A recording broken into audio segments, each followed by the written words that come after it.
السلام علیکم دوستانو، په دې هیله چې ټول به راته روغ او جوړ یاست. د افغانستان کرکټ بورډ د متحده عربي اماراتو پر وړاندې لوبډله اعلان کړه. د افغانستان کرکټ بورډ د لوبغاړو د غوراوي کمیټې د متحده عربي اماراتو کرکټ لوبډلې پر وړاندې د راتلونکو 3 شل ورځو لوبو لپاره 13 کسیزه لوبډله اعلان کړه. د افغانستان او متحده عربي اماراتو ترمنځ 3 نړیوالې شل ورځې لوبې د روانې فروری میاشتې په 14مه، 13مه او 19مه نیټه په شیخ زاید کرکټ لوبغالي کې ترسره کیږي. په اعلان شوې لوبډله کې راشد خان لوبډلمشر، رحمان الله ګربز وکټ ساتونکی، ابراهیم زدران، حضرت الله زازی، رحمت شاه، نجیب الله زدران، ابصار زازی، عظمت الله عمرزی، گلبدین نایب، کریم جنت، شرف الدین اشرف، نوین الحق، مجیب رحمان، فضل حق فاروقی، نجات مسعود، فرید احمد ملک، نور احمد او ظاهر خان شامل دي. په دې لوبډله کې یو ځل بیا نیم درزن زړو میراثیانو لوبغاړو ته چانس ورکول شوی دی، لکه ابصار زازی، گلبدین نایب، شرف الدین اشرف او فرید احمد ملک.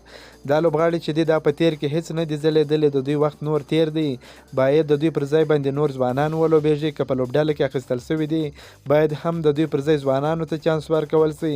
ځوانان د افغانستان آینده دي، دوی نور ختم دي. حضرت الله زازی چې په دې وروستۍ کې هیڅ ښه نه دي ځلیدلی، باید د پر ځای باندې صدیق الله اتل اخیستل شوی وای. د صدیق الله اتل سره ډیر زیات ظلم شوی دی، د بلال سمې سره ډیر زیات ظلم شوی دی. بلال سمې باید د فرید احمد ملک پر ځای باندې اخیستل شوی وای.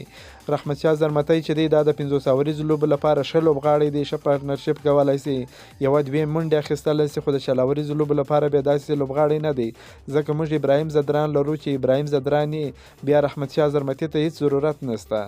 د یادولو وړ ده چې دغه لوبې د افغانستان او متحده عربي اماراتو د کرکټ بورډونو ترمنځ د دواړو ښځو همکارۍ د تړون له مخې ترسره کیږي. په دې تړون کې د افغانستان کرکټ ملي لوبډله به هر کال د متحده عربي اماراتو پر وړاندې 3 نړیوالې شل ورځې لوبې ترسره کوي، په بدل کې به د افغانستان کرکټ بورډ په یاد هیواد کې د لوبو اجازې له پیسونو پرته د نورو لوبډلو کوربهتوب کوي.